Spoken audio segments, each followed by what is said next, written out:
Hey guys, hope your day's going good. I actually just finished a video on presence and the importance of presence. But something else that gets asked to me that's really closely related is like, okay, you sold me on being present and like the value of doing that, but I'm having trouble quieting my mind. I'm having trouble attaining that level of presence that you're kind of talking about. So, do you have any like pointers or values or something like that? And I do. And so, um, firstly, I empathize with you because my mind just incredibly active. Like I could try. It's like trying to catch a bullet. Just not going to happen for a really long time. And so I started to employ a different strategy than the stereotypical ones that you read online and whatnot about quieting the brain and just focusing on maybe your breath or stuff like that, because it just wasn't working for me. My mind was just going. And the way that I did it is actually kind of through gratitude, which is interesting. So in previous videos, I've talked about a passion of mine, something I really like doing, which is getting lost in a variable, getting lost in an observation, which is allowing the mind, by the way, to kind of run rampant. It's saying, okay, I can't catch you, I can't stop you at will yet, so help. Like something, give me something, try a different strategy. Don't keep trying the same strategy. And that alone, by the way, is a piece of advice that you should look into. So find 5, 6 different ways of that people in the past have been able to quiet their mind and try different strategies. Even if if you don't think it'll work for you, it might. You have no idea yet. So try different strategies. That's thing one. But thing two, for me, if you're like me, just pick something, like a rock. So I'm looking, and the reason I pick a rock is because my eyes just settled on a rock, and try to take and put that rock and connect it to as many other aspects of something that you're conceiving, experiencing, viewing, whatever, as you can. And so to walk through this example, so not only is a rock being acted upon by the 4 fundamental forces of physics, it was created in the core of a star, which is great. Or actually, this was more likely created in the crust and mantle of the Earth, but the elements that are in it were created in the core of a star. And then, past that, rocks played a really interesting role in life's evolution. The chemogeology of rocks is pretty interesting. They acted as templates to form different amino acids. And one of those amino acids was likely RNA, but the fact that heat pushed material through rocks, like clay is made up of a bunch of fine sheets, and that acts as a playground or a template or a catalyst for these acids, these proteins, these amino acids. And having these organic molecules created was obviously a huge stepping stone to the iterative form of RNA, whether that be open or closed, that eventually you started this whole party off called life, this great, cool chemical reaction. And so rocks played a huge role in that. And tools, right? So not only did rocks play a huge role in creating a life form that could use a rock, but rocks have played an incredibly huge role since that point as well, right? So whether that be a spearhead or using it to get into a food source or using it to break wood for creating shelter or, X, Y, Z, A, B, C, doesn't matter.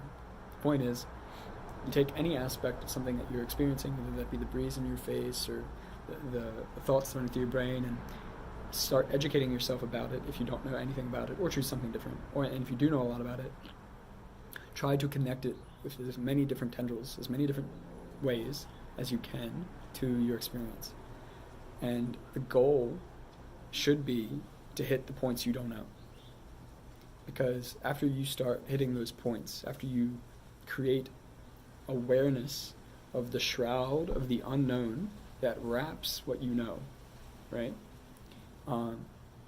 Let the door for gratitude of that unknown open.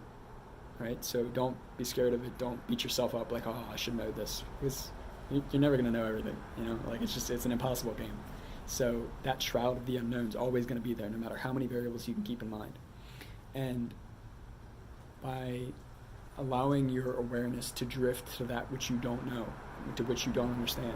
And just a quick side note, it may drift pretty quickly, pretty constantly to the same things. Like something that I always arrive at is, how did energy come around? I have no idea.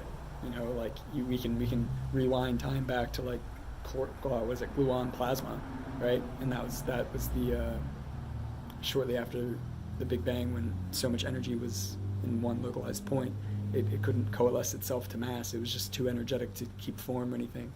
But how did that come around? And so it's like, well, maybe like a black hole from somewhere else created a singularity, and that energy in that point created that, our Big Bang, and that's why there was so much energy, and now that's spreading out and creating new Big Bangs, and that's all it is all the way down. I don't know, but the point is you want to get to that I don't know point, and so that the side note is, if you keep getting back to the same point, it's okay.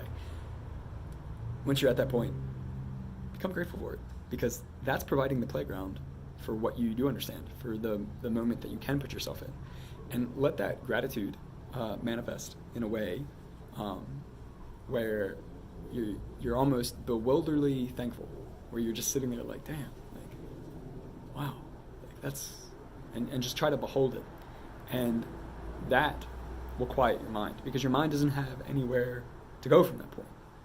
There's no connection it can make. There's no place it can. There's no place left. So don't fight it necessarily in that sense. Just go until you can't. Until it's like, oh, I can't connect this anymore. I can't keep this tendril of thought going.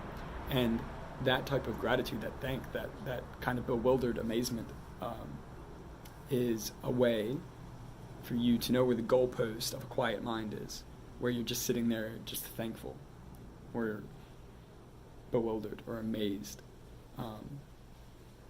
So that for me was huge, is kind of finding that pathway to the door of no mind. I hope that it's a way that can help you guys if you're having issues. So thing 1, try different strategies. Thing 2, try my strategy. And then once you know where the goalpost is, you can get back there really quickly, because you can think. And so quieting your mind with that, and I think gratitude is an especially useful tool for doing that, but you're going to find your own way. It's probably the easiest way to turn off the noise that stops you from being fully present in the moment. And just one last thing, I suppose. My buddy James. So I like asking people what they're thinking about, because I'm a curious person, curious ape. And I've asked him that a lot, and I get the same answer a lot, which is, oh, I'm not really thinking about anything. And to me, that's kind of surprising, because he's a smart guy. So I got to thinking about that, obviously. And there's a lot of merit in kind of the way that he views that. Words are a construct of the mind, and they're limiting in nature, but besides that, they bring you down from this higher conscious state, because you need to analyze, apply, adapt, and create, right, with the mind, to think in words, to use words. And so if you find yourself sitting there without words, whether that be through the tool of immense gratitude or some other meditative technique, it's okay. Foster that. It's not against what you're trying to do. It's not this stupefying thing. It's allowing quietness to enter. Like actual quietness, not just you being quiet, or not just you not trying to think about anything, but actual quietness. And that can be a very valuable tool too. So just some things to consider when trying to attain presence. Hope you guys have a great day.